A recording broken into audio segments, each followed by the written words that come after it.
Tepat hari Senin 12 Rabiul Awal tahun ke-11 Hijriah bersamaan dengan hari lahirnya Rasulullah, hari Senin tanggal 12 Rabiul Awal tahun ke-11 Hijriah, Allah perintahkan kepada malaikat Jibril, Jibril, kau turun jemput kekasihku Muhammad, cabut nyawanya, dengan catatan tanya dulu, jika dia sudah mau lakukan tugasmu, tapi jika belum mau tunda tugasmu sampai dia mau. Panggil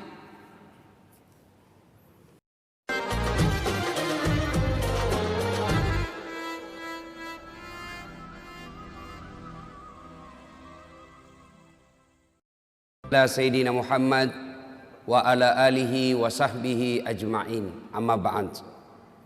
Faqad qala Allah subhanahu wa ta'ala fi kitabil karim wa huwa asdaul qailin. A'udzu billahi minasyaitonir rajim. Bismillahirrahmanirrahim.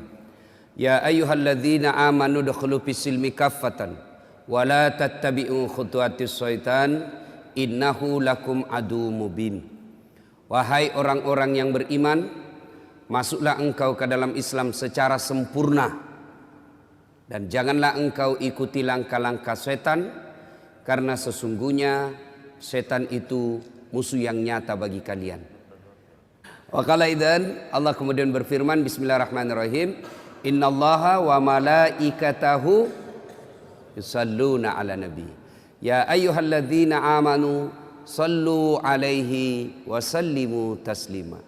Sesungguhnya Allah dan para malaikatnya, Masya Allah, Allah dan para malaikat bersalawat kepada Rasulullah Muhammad sallallahu alaihi wasallam, maka wahai orang-orang yang beriman, bersalawatlah kalian kepada Rasulullah dengan sebaik-baik salawat. Sallallahu ala Muhammad sallallahu alaihi wasallam, sallallahu ala Muhammad sallallahu alaihi wasallam. Suatu ketika Rasulullah sallallahu alaihi wasallam selesai sholat subuh seperti ini. Tiba-tiba Rasulullah naik ke atas mimbar dan pidato. Saudara-saudara sekalian, bertahun-tahun sudah kita dakwah menyebarkan Islam. Siang malam, suka duka, kita lewati untuk menyiarkan agama Allah.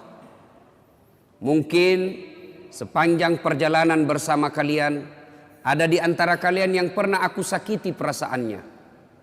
Saya mohon, sebelum akhirnya berakhir kehidupan ini, saya minta di antara kalian ada yang pernah saya sakiti, ajungkan tanganmu. Saya minta kalian membalas. Lebih baik hari ini daripada hari pembalasan kelak. Suasana hening. Hampir seluruh sahabat menangis, termasuk Abu Bakar Siddiq. Dalam keheningan itu, salah seorang sahabat bernama Uqasyah, dia angkat tangannya. Ya Rasulullah, saya pernah Anda sakiti. Kata Nabi, kapan? Saat itu perang. Anda naik onta, saya di samping Anda. Anda cambuk ontanya, saya kena. Hari ini saya ingin melakukan pembalasan. Sahabat semua jengkel. Wah, ini Nabi lagi sakit masih mau juga melakukan pembalasan. Maka berdirilah Umar bin Khattab. Uqasyah, kalau kau ingin melakukan kisah pembalasan, saya yang kau cambuk. Jangan kau sakiti Rasulullah. Kata Nabi, Umar, saya paham niat baikmu, tapi dosa nafsi-nafsi tidak boleh ditanggung. Duduk kau Umar. Duduk Umar. Maju Uqasyah, ditahan lagi oleh Abu Bakar. Wahai saudaraku, jika tanganmu ingin betul nyambuk, diriku kau cambuk, jangan baginda Rasulullah Muhammad sallallahu alaihi wasallam. Nabi bersabda, Abu Bakar, saya paham niat baikmu, tapi dosa tidak boleh diwakilkan. Duduk kau. Duduk Abu Bakar. Maju, makin maju Uqasyah dengan cambuknya. Lalu berdiri cucu beliau Hasan Husain. Wahai Ukasya, jika tanganmu ingin mencambuk keturunan Rasulullah, jika engkau ingin mencambuk darah daging Rasulullah, maka cambuklah kami cucunya. Sama kau mencambuk dan menyakiti Rasulullah. Tolong, jangan kakek kami kau sakiti. Nabi meneteskan air mata dan berkata, cucuku, dosa tidak boleh diwakilkan untuk. Duduk engkau, duduklah. Hasan Hussein semakin mendekat Ukasya. Dia angkat cambuknya. Begitu dekat, dia buang cambuknya, lalu dia peluk Nabi. Sahabat semua heran, apa maksudmu? Tadi kau mau mencambuk Nabi, sekarang kau peluk sambil menangis. Dengar jawaban Ukasya. Dia lalu berkata, ya Rasulullah, maafkan saya. Saya tahu sebentar lagi Anda meninggalkan kami. Ingin rasanya tubuhku yang hina ini memeluk badan Rasulullah sebelum kita berpisah. Kalaupun kelak nanti kita berpisah, di akhirat tentu kita berbeda tempat. Ya Rasulullah, rindu rasanya kulit saya ini menyentuh Rasulullah. Lalu Rasulullah bersabda, saudara-saudara sekalian, jika engkau ingin melihat sahabatku di akhirat kelak, lihatlah ini karena cintanya kepada Rasulullah Muhammad sallallahu alaihi wasallam. Tepat hari Senin 12 Rabiul Awal tahun ke-11 Hijriah, bersamaan dengan hari lahirnya Rasulullah, hari Senin tanggal 12 Rabiul Awal tahun ke-11 Hijriah, Allah perintahkan kepada malaikat Jibril, Jibril, kau turun jemput kekasihku Muhammad, cabut nyawanya. Dengan catatan, tanya dulu, jika dia sudah mau, lakukan tugasmu. Tapi jika belum mau, tunda tugasmu sampai dia mau. Panggil 3 malaikat menyertaimu, Mikail, Israel, Israfil. Turunlah malaikat. Di langit ke-7 mereka masih berempat. Langit ke-6 mereka masih berempat. Sampai di langit pertama malaikat Jibril berkata, wahai malaikat pencabut nyawa, kau sajalah yang turun ke dunia. Saya tidak tega menemanimu dan melihat engkau mencabut rohnya Muhammad sallallahu alaihi wasallam. Lalu malaikat pencabut nyawa berkata, Jibril, kenapa kau tidak turun menyertai kami? Bukankah selama ini engkau yang menyertai Rasulullah? Bukankah selama ini engkau yang menemui Rasulullah? Kami tidak pernah menemui Rasulullah. Turunlah bersama kami. Jibril berkata, maafkan saya tidak betul-betul tidak mampu melihat engkau mencabut rohnya Rasulullah. Turunlah 4 malaikat ini. Lalu malaikat mengetuk pintu Rasulullah, ketuk rumah Rasulullah. Assalamualaikum warahmatullahi wabarakatuh ya Rasulullah. Nabi dalam rumah menjawabnya, waalaikumsalam warahmatullahi wabarakatuh. Fatimah membuka pintu, ternyata tidak ada orang di depan pintu. Rasulullah lalu bersabda, sudah ada di samping saya. Malaikat pencabut nyawa berkata, ya Muhammad, hari ini aku diperintah Allah untuk mencabut ruhmu.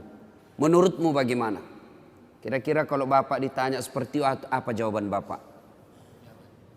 Kalau saya ada saat, hari ini Allah perintah untuk mencabut ruhmu, maka saya akan menjawab, tunggu dulu, istri saya baru 1. Rasulullah menjawabnya, wahai malaikat, 24 nabi dan rasul senior saya, 24 nabi dan rasul pendahulu saya, setelah mereka melaksanakan tugas, mereka pun menghadap kepada Allah. Hari ini saya siap menghadap, tapi saya lihat ini ada keanehan. Apa ya Rasulullah? Mana malaikat Jibril? Kok tidak ada di antara kalian? Mana sahabat saya? Mana Jibril? Malaikat pencabut nyawa berkata, Jibril menunggu di atas langit. Dia tidak datang untuk menyertai kami. Lalu Nabi perintahkan, kau panggil dulu. Ada perkara yang penting yang ingin saya tanyakan kepada Jibril. Setelah itu saya siap menghadap kepada Allah. Naiklah malaikat pencabut nyawa dan berkata kepada Jibril, ya Jibril, engkau dicari sahabatmu, turunlah engkau menyertai kami. Turun malaikat Jibril. Lalu ketemu dengan Nabi.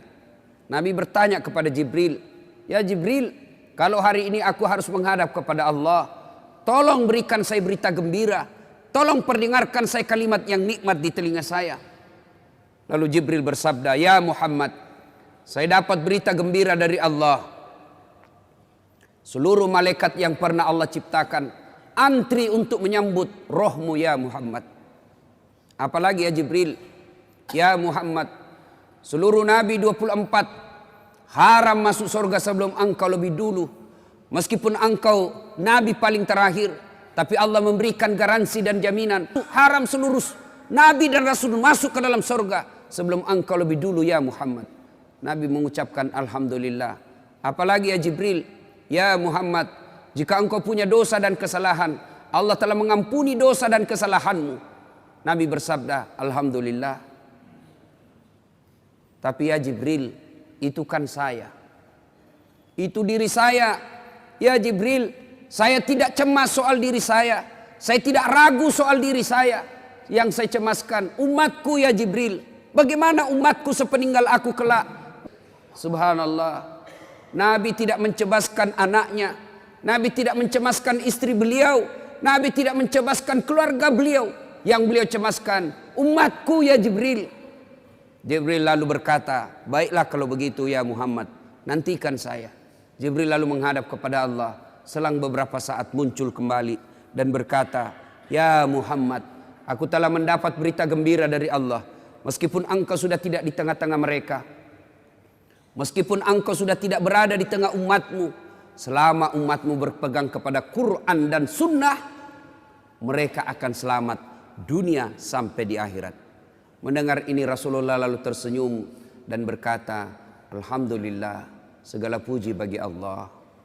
Malaikat pencabut nyawa, silahkan laksanakan tugasmu." Jibril mundur, majulah malaikat pencabut nyawa melaksanakan tugas dan berkata, kalau bahasa kita, "Ya Muhammad, maafkan saya, maafkan saya. Saya tidak mampu melakukan ini, tapi ini perintah dari Allah." Lalu Nabi bersabda, "Laksanakan tugasmu, saya pun siap melakukannya." Mundur malaikat Jibril, majulah malaikat pencabut nyawa melaksanakan tugasnya. Keluar rohnya Rasulullah, perlahan-perlahan meninggalkan telapak kaki Rasulullah. Telapak kaki Rasulullah menggigil naik ke atas betis Rasulullah, naik ke paha Rasulullah, sampai ke perut. Bercucuran keringat Rasulullah, keluar keringat Rasulullah di wajah Rasulullah. Malaikat Jibril lalu berpaling. Nabi lalu bersabda, "Wahai malaikat Jibril, kenapa engkau palingkan mukamu? Apakah engkau jijik melihatku? Apakah kau jijik melihat wajah saya?" Jibril bersabda, "Ya Muhammad, ketahuilah demi Allah yang menguasai segala-galanya, tidak aku jijik melihat mukamu ya Muhammad. Aku tidak tega melihat engkau menghadapi sakaratil maut. Aku tidak mampu melihat engkau menghadapi sakaratil maut." Nabi lalu bersabda, "Ya Jibril, ketahuilah, andai saja Allah tidak cinta kepadaku, andai saja Allah tidak sayang kepadaku, betapa sakitnya sakaratil maut ini. Tapi aku mohon kepada Allah, ya Allah, jangan engkau timpahkan sakitnya sakaratil maut ini kepada umatku. Bebankan seluruh penyakit sakaratil maut ini, bebankan seluruh sakitnya sakaratil maut ini hanya kepada aku. Jangan engkau berikan umatku ya Allah." Begitulah cintanya Rasulullah kepada kita. Perlahan-lahan sampai ke tenggorokan. Sampai ke tenggorokan ruh Rasulullah. Habis menggigil seluruh badan Rasulullah, ditinggal ruhnya. Lalu di penghujung bibir beliau mengucapkan, "Pelihara solat kalian, pelihara solat kalian, pelihara solat kalian." Yang kedua Rasulullah berpesan, pelihara wanita di antara kalian, pelihara anak-anak gadis kalian, pelihara istri-istri kalian. Dan yang terakhir beliau ucapkan, tidak satupun keluarga yang diucapkan. Beliau tidak mengucapkan Khadijah, Khadijah. Beliau tidak mengucapkan Aisyah. Beliau tidak mengucapkan Hasan, Husain. Siapa yang diucapkan? Ummati, ummati, ummati. Berangkat Rasulullah. Hebohlah Mekah. Berduka seluruh Mekah. Abu Bakar menggigil. Sahabat yang lain meneteskan air mata. Satu sahabat yang tidak mau menerima kenyataan, Umar bin Khattab. Ketika disampaikan orang-orang, Rasulullah telah meninggalkan kita, Rasulullah telah menghadap kepada Allah, heboh satu Mekah. Umar bin Khattab marah. Dia cambuk, dia tarik pedangnya dan berkata, "Siapa yang mengatakan Muhammad wafat, maka aku tebas batang lehernya." Umar tidak bisa Umar tidak mampu menerima kenyataan Rasulullah berpisah dengannya. Dan Umar mengamuk, siapa yang mengatakan Muhammad mati, saya tebas batang lehermu.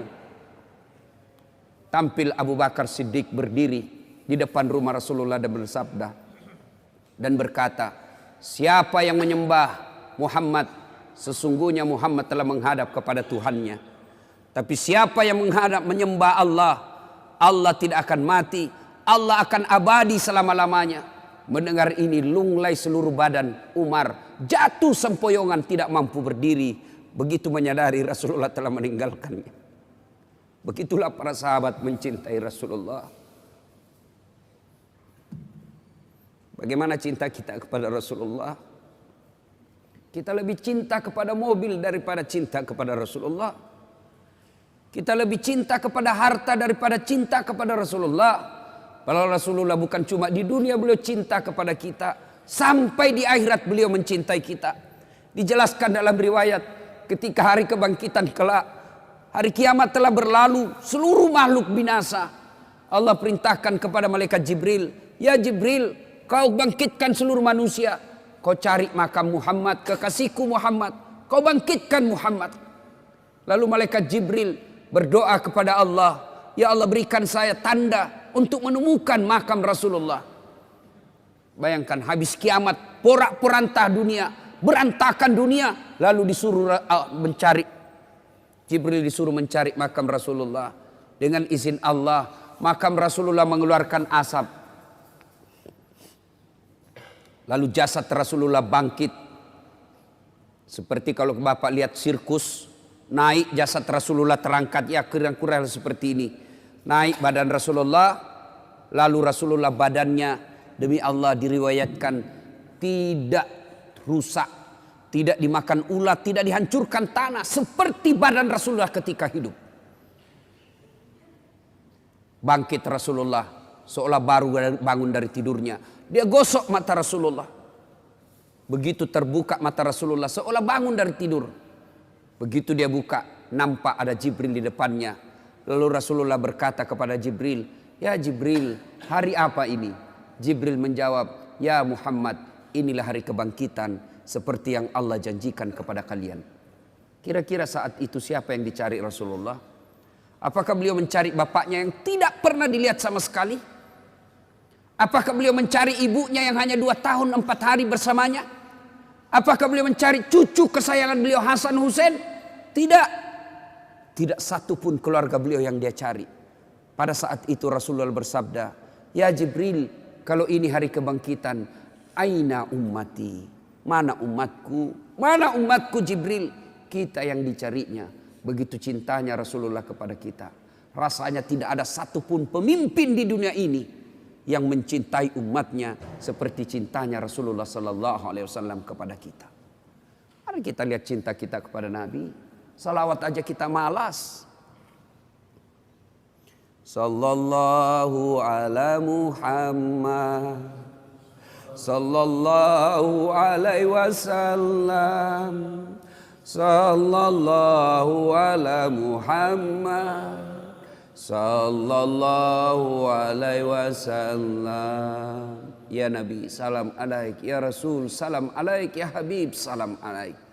Ibu bapak saudara-saudara sekalian yang saya hormati, bagaimana wujud kecintaan kita kepada Rasulullah? Apabila kita cinta kepada Rasulullah, pelihara anak-anak kita. Apa hubungannya Ustadz? Cinta kepada Rasul dengan cinta kepada anak? Tidakkah kalau kita cinta kepada Rasulullah, ajaran-ajaran Rasulullah, petuah-petuah Rasulullah, pesan-pesan Rasulullah, titah-titah Rasulullah, harus kita pelihara dan kita amalkan selama-lamanya. Bagaimana pesan-pesan Rasulullah, bagaimana perintah-perintah Rasulullah akan abadi dan selama-selamanya apabila kita tidak pelihara generasi muda. Bapak-bapak yang sudah usia-usia lanjut, ini usia-usia yang insya Allah akan selamat. Tapi bagaimana Islam ke depan? Bagaimana Islam 10 tahun yang akan datang, 20 tahun yang akan datang, 30 tahun yang akan datang? Berada di anak-anak kita semua. Maknanya, kalau anak kita tidak pelihara dengan baik, maka lambat laun Islam akan pudar di dunia. Belajar dari Spanyol. Dulu Spanyol berjaya Islam di sana. Kerajaan Islam berjaya di Spanyol. Tapi apa yang terjadi sekarang? Hilang Islam di sana. Indonesia sekarang ini bisa dikata 80% Muslim, 80% kita orang Islam di Indonesia. Tapi tidak ada jaminan Islam akan abadi di Indonesia. Memang Al-Quran telah menjamin dunia ini tidak akan hilang Islam. Di dunia ini tidak akan Islam, tidak ada punah Islam di dunia ini. Tapi tidak ada jaminan dalam Quran dan hadis tidak akan punah Islam di Indonesia.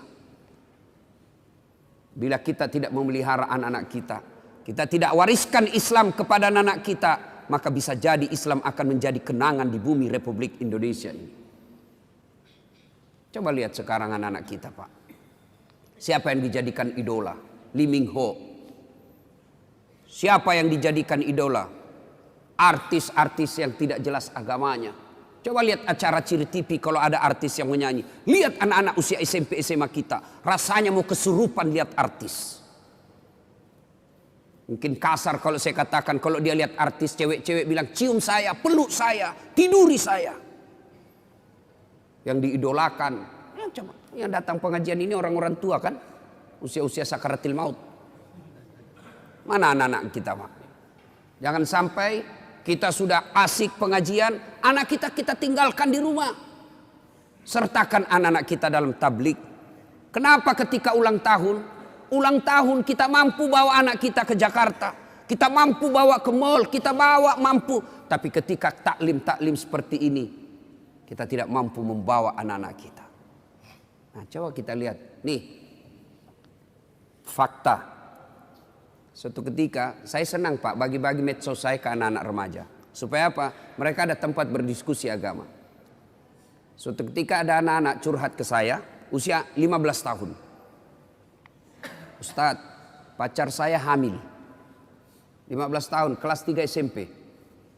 Saya bilang, pertemukan saya bapakmu. Kalau tidak bisa ketemu, kasih saya nomor teleponnya. Saya telepon. Saya sampaikan ke bapak orang tuanya, nikahkan. Jangan lagi ada pikiran kau gugurkan itu kandungannya anaknya, pacarnya. Saya cerita-cerita lalu saya tanya, sudah berapa perempuan kau kasih begitu? Apa dia jawab? Sudah 5 Ustadz, tapi baru 1 ini yang hamil.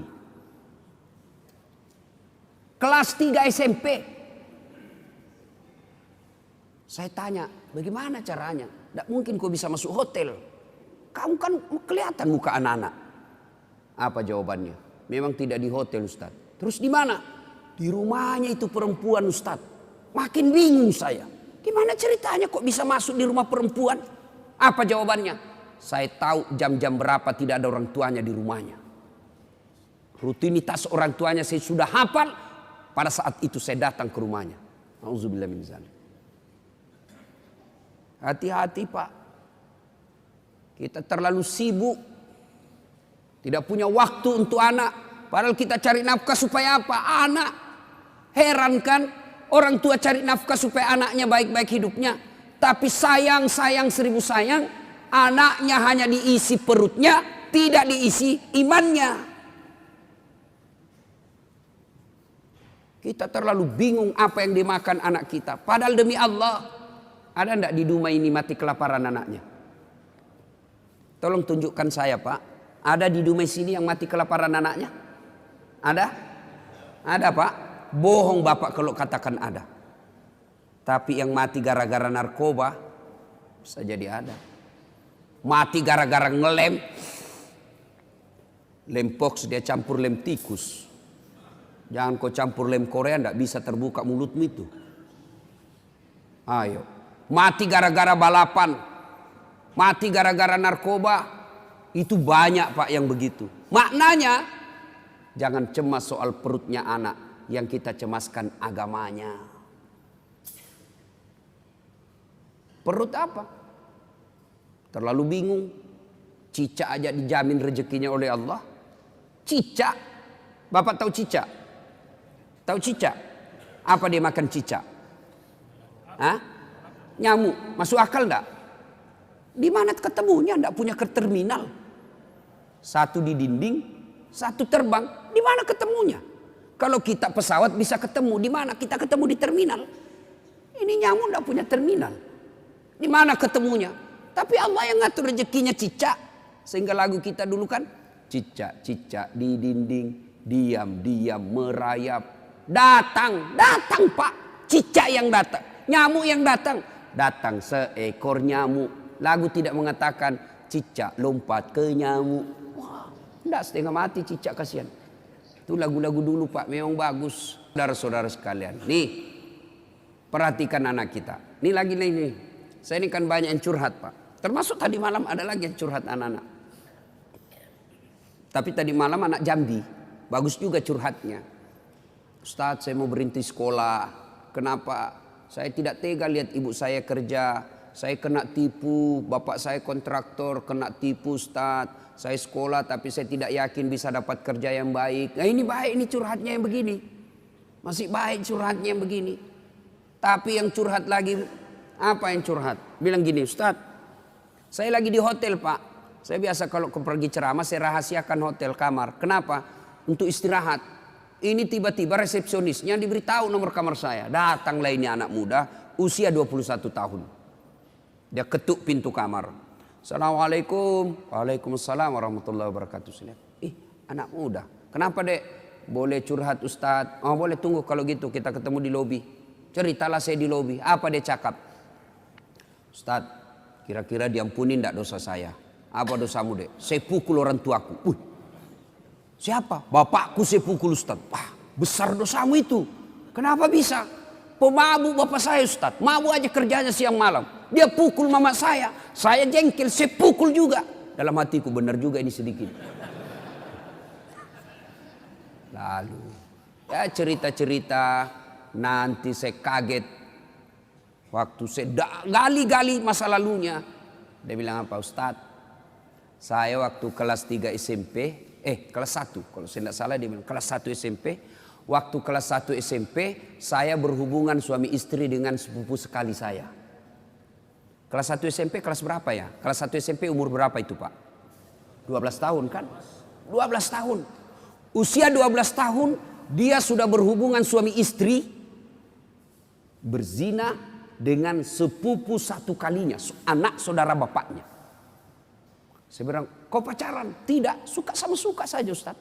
Berapa lama kau begitu? Apa jawabannya? Sampai kelas 1 SMA. Fakta, ini bukan sinetron. Kalau sinetron kan biasa dibuat-buat. Kisah nyata. Apalagi yang membuat miris hati saya ketika dia bilang apa? Ustaz, selesai itu karena dia menikah, saya begitu lagi dengan pamanku. Saudaranya mamanya, laki-laki. Berarti ini anak biseks. Laki oke, perempuan jadi. Selesai dengan pamannya, dia begitu lagi dengan kakaknya yang pertama kali ditiduri. Sepupu sekalinya. Auzubillah min dzalik. Ini fakta. Hati-hati Pak. Apa yang rusak anak-anak kita sekarang? Ada yang tahu jawabannya? Kira-kira apa yang rusak anak kita sekarang? Nih, handphone. Smartphone. SMP, SD dikasih handphone begini, rusak anak bapak. Metode mendidik orang tua sekarang mulai hilang jauh dari nafas Islam.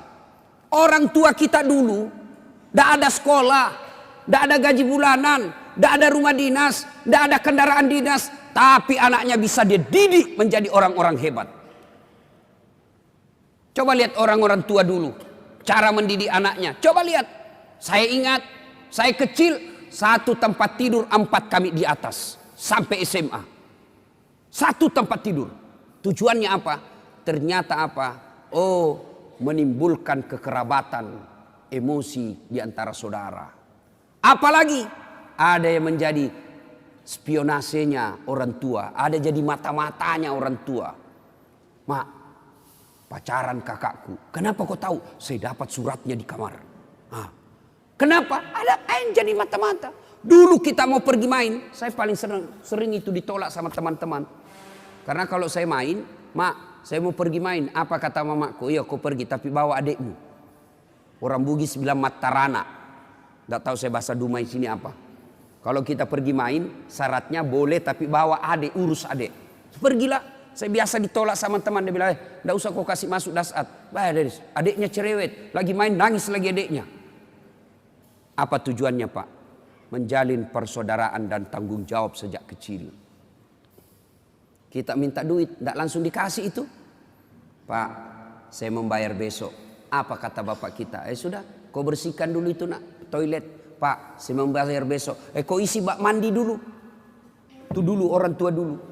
Sekarang bagaimana Pak? Wow, katanya modern.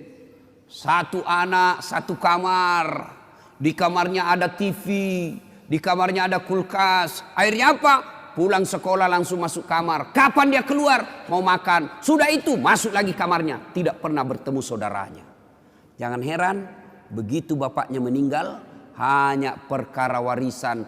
Mereka berpengadilan. Dan tidak punya rasa malu. Coba lihat anak-anak kita sekarang Pak. Masya Allah. Bapak kalau anak-anak mau pergi sekolah cium tangan enggak? Bapak kalau anaknya mau pergi sekolah cium tangan? Cium tangan?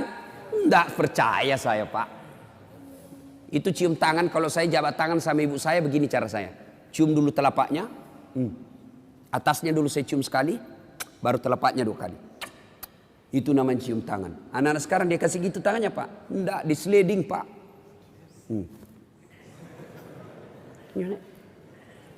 Begini saja caranya. Di kepalanya di sini. Sekali tangannya cowoknya tabek Kak. Beleng-beleng. Hormat betul sama cowoknya, sama mamanya kurang ajar. Kalau mamanya yang telepon, nah jemput dulu ibu, bapakmu ndak bisa jemput, bapak masih sibuk di kantor. Apa jawabannya anak laki-laki? Capek mak, baru pulang kuliah. Memang enak kuliah mak, mama ndak pernah rasakan kuliah sih. Capek, saya ndak bisa. Giliran ceweknya yang nelpon, Kak, jemput dong. Tunggu dek, 10 menit saya datang. Inilah anak-anak kita. Coba, siapa yang salah? Apa sepenuhnya salah anak? Tidak, 90% salah orang tua. Bapak mau tahu enggak masa depannya dikubur nanti? Mau tahu masa depan dikubur? Lihat anak-anak kita sekarang Pak. Kalau sudah dekat subuh, bunyi gerendel pintu. Siapa itu? Ternyata anak kita pergi ke masjid. Masya Allah, bapak sudah kaya itu. Jam 5:30, anak-anak sudah pada pulang. Buru-buru mandi, kenapa? Mau datang berjamaah ke masjid. Bapak sudah kaya meskipun bukan anggota DPR. Berapa banyak orang tua saya lihat, pejabat publik, kepala dinas, pejabat berteras, dicium tangannya sama pegawainya di kantor, dimuliakan.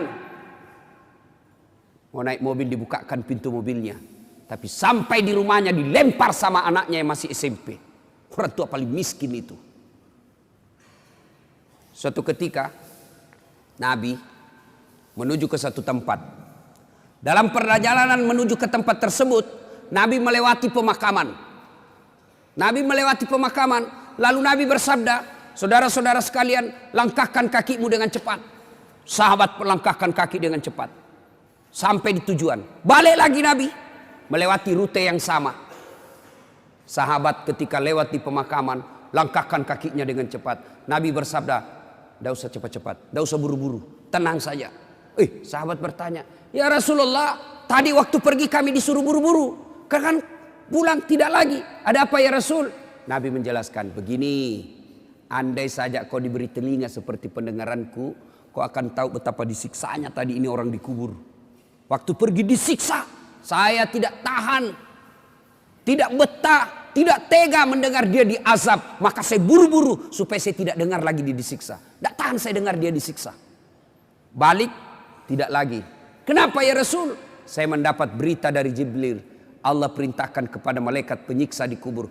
Wahai malaikat, siksaanmu, hentikan siksaanmu. Tidak mungkin kusiksa itu orang tua di kubur. Sementara anaknya di dunia lagi belajar mengaji, membaca. Bismillahirrahmanirrahim. Baru bismillah dengan nama Allah pengasih penyayang. Baru itu dia baca, Allah perintahkan hentikan siksaanmu. Maka bapak-bapak, kekayaan kita sesungguhnya yang bisa membantu kita dikubur bukan rumah, bukan mobil, bukan tabungan, bukan kebun sawit, tapi yang bisa menolong bapak ketika sudah di alam kubur adalah anak. Ibu-ibu saya tanya ibu, Bu, Ibu, kalau ibu meninggal kira-kira siapa yang doakan ibu? Suami. 3 bulan dia kawin lagi. Ini fakta Pak. Saya kan selalu belajar di medsos itu.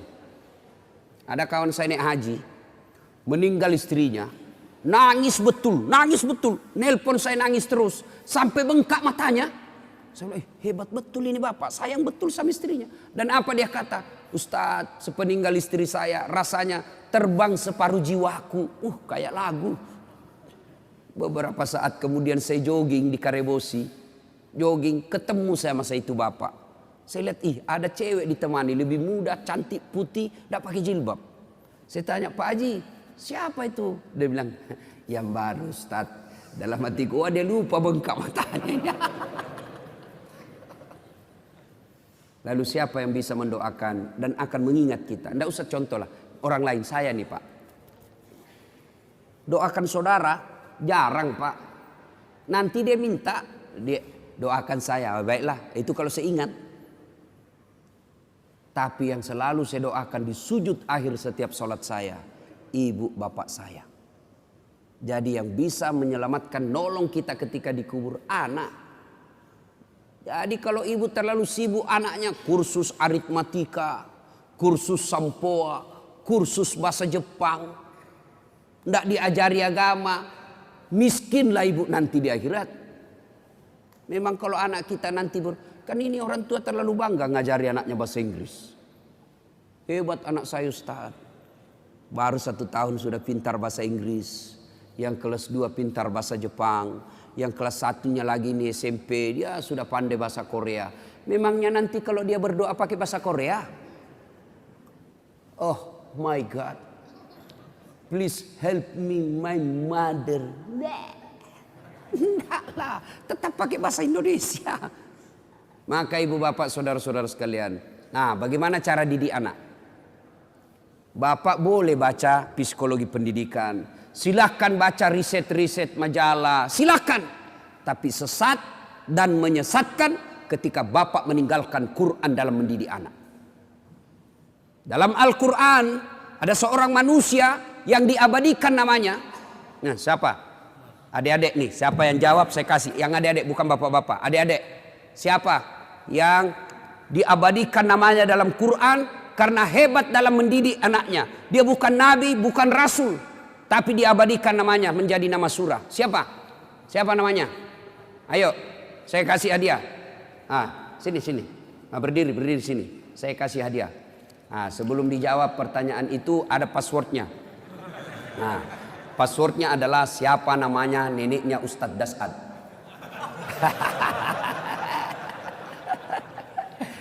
Dek ya, lain kali jawab saja sembarang. Belum tentu mereka juga tahu ini nenek saya. Itu namanya kritis. Ya, ayo siapa namanya orang tua yang hebat mendidik anaknya lalu diabadikan menjadi nama surah? Siapa namanya, Dek? Dika. Oh, nama Dika dia, tapi nama yang saya maksud ya, orang tua yang diabadikan namanya dalam Quran. Siapa namanya? Luqman. Tepatnya Luqmanul Hakim. Sudah ada benarnya, ada apa dia? Oke. Salam tangan dulu, Bos. Ya. Beda itu rasanya uang Ustadz dengan uang Kapolres.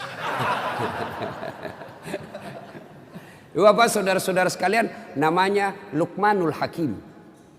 Diabadikan menjadi nama surah karena hebat dalam mendidik anaknya. Nah, maka karena waktu terbatas, bapak kalau mau ibu, bapak mau mendidik anak, buka Quran. Surah Luqman, mulai dari ayat 13. Allah ajarkan menurut Luqmanul Hakim, ya bunayya, wahai anakku, la tusrik billah, jangan kau serikatkan Allah. Artinya yang pertama diajarkan kepada anak, akidah. Anak-anak kita kecil-kecil, 7 bulan, 9 bulan, 1 tahun. Mereka anak-anak kecil kan senang lagu. Maka perkenalkan lagu-lagu Islam. Perkenalkan akidah, tauhid melalui lagu. Ada waktu saya kecil kan lagunya begini. topi saya bundar, bundar topi saya. Kalau ibu-ibu dulu kalau dia didik anaknya, lagunya dia perkenalkan sejarah Nabi melalui apa? Lagu. Pada zaman dahulu kala, pada zaman jahiliyah. Saya tanya ibuku lagi nyanyi, kenapa zaman jahiliyah mak? Dia jawab, lahirlah seorang Rasul yang terakhir dan mulia. Saya tanya, siapa nama Nabi terakhir mak? Dia jawab lagi, Nabi Muhammad namanya. Siapa nama ibunya mak? Siti Aminah ibunya. Bapaknya siapa? Abdullah nama ayahnya. Di mana tinggal? Di Dumai atau Pekanbaru? Madinah tempat tinggalnya. Terus selanjutnya mak, dia lanjut lagi lagunya. Setelah dewasa diangkat menjadi Rasul. Siapa yang angkat? Ketua RT atau Pak Desa? Oleh Allah yang kuasa. Allah itu siapa mak? Pencipta alam semesta. Akidah masuk. Itu lagu dulu. Kalau datang suaminya, dia hibur. Marah suaminya, dia nyanyi juga ibu-ibu dulu. Nyanyi tapi sopan lagunya. Marah-marah suaminya. Pak, pak, pak, pak, pak. Nyanyilah dia. Insaflah wahai manusia, bila dirimu bernoda. Marah lagi suaminya. Dia goyang kepalanya. Joget juga tapi kepalanya aja goyang dengan tangan jari-jarinya. Dialah pengasih dan penyayang kepada semua insan. Itu lagu-lagu zaman dulu. Ibu-ibu tidak ada majelis taklimnya tuh. Tidak ada baju seragamnya. Dulu. Sekarang ibu-ibu apa lagunya? Yo ayo, yo ayo, yo ayo. Ayo apa? Ayo poligami.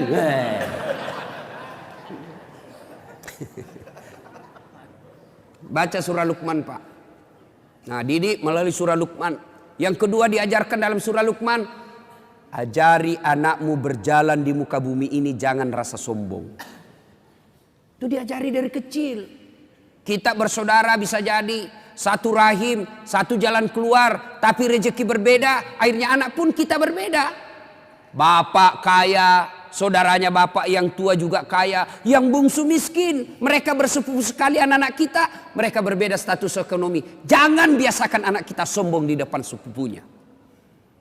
Kan banyak ini pak, bapaknya yang kaya, anaknya kurang ajar. Pembantunya kasar, sopirnya kurang ajar dia. Oh, itu sampaikan, saya bosnya ini sopir, bukan kamu. Saya ini bosnya ini pembantu, bukan kamu. Jangan kau kurang ajar sama pembantu. Itu ajarin begitu. Bapaknya yang Kapolres, anaknya jadi Kapolda. Semua pegawainya bapaknya dia perintah. Tidak boleh itu. Ajarkan kepada kita sopan santun. Jangan dia muka sombong di muka bumi ini. Dan seterusnya dan seterusnya. Banyak baca surah Luqman. Dan yang paling terakhir, jangan lupa doakan. Apa doanya anak soleh? Allah ajarkan sebuah doa kepada Ibrahim alaihissalam yang ada dibadikan dalam Quran. Rabbi habli minas solihin. Ya Allah, berikan hamba anak yang soleh. Amalkan itu. Ibu-ibu lagi suap anaknya atau cucunya, suap sambil doa. Rabbi habli, mama. Rabbi surah, Rabbi habli minas solihin. Lagi dimandi anaknya disampo. Rabbi habli minas solihin. Mau tidur anak kita, usap-usap kepalanya. Rabbi habli minas solihin. Mau pergi sekolah, dekap dia. Rabbi habli minas solihin. Anak kita bertanya, apa itu bunda? Saya doakan nanda supaya anak jadi anak yang soleh. Sampai di sekolah mau bolos anaknya. Enggak deh, saya enggak bolos. Tadi bunda saya mendoakan saya jadi anak yang soleh. Coba diamalkan itu. Ada kemanakan saya pak, sudah mau maghrib masih main bola. Saya panggil, Fatur, sudah Mina, ayo berjamaah ke masjid. Sedikit lagi om. Oke, dia main futsal. Saya tunggui. Azan maghrib masih main bola. Terpaksa Ustaz Dasat masuk lapangan. Saya bisik telinganya. Rabbi habli minas salihin. Langsung menangis. Heran semua orang lihat. Hebatnya Pak Ustaz. Dia bisik saja kemanakannya menangis. Dia tidak tahu telinganya saya bisik. Tanganku dibawa menjepit.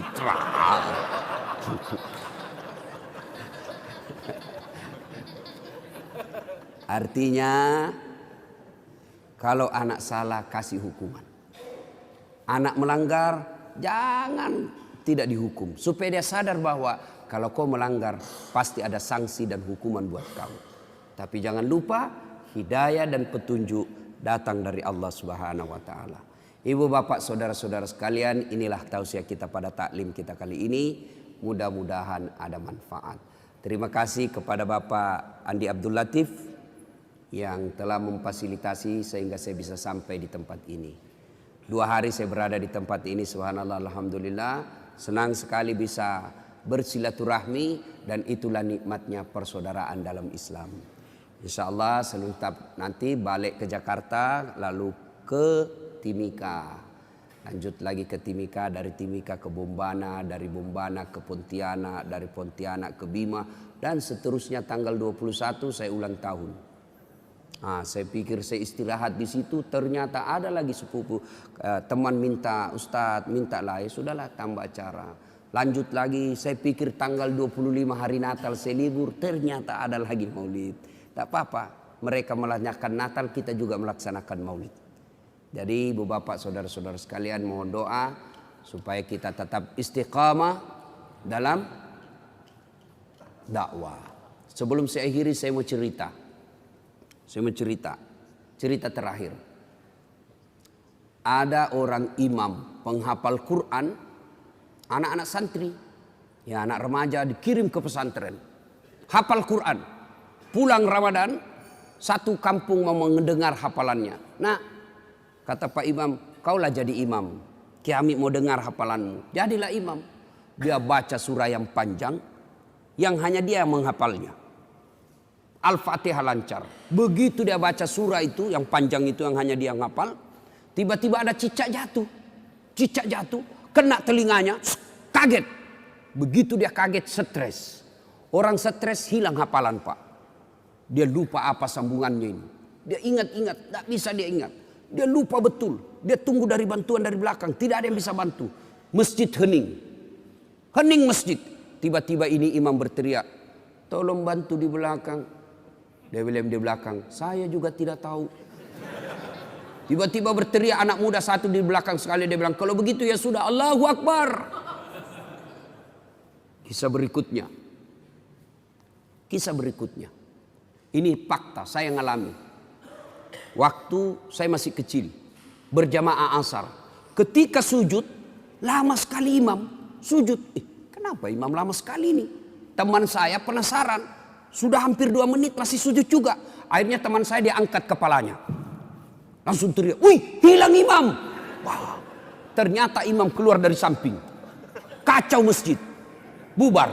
Selesai saya tanya Pak Imam, kenapa tinggalkan masjid? Jamaah, dia bilang, saya kentut nak.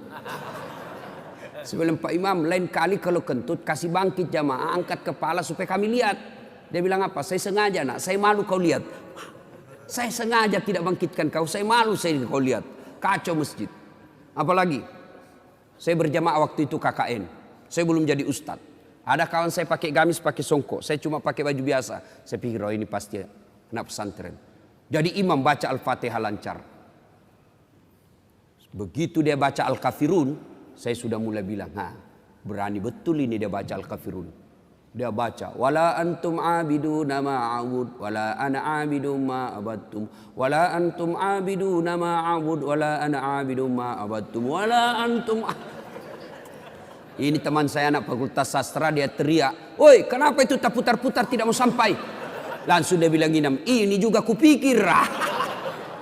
Kacau sholat. Ya? Kalau imam salah, berantakan satu masjid.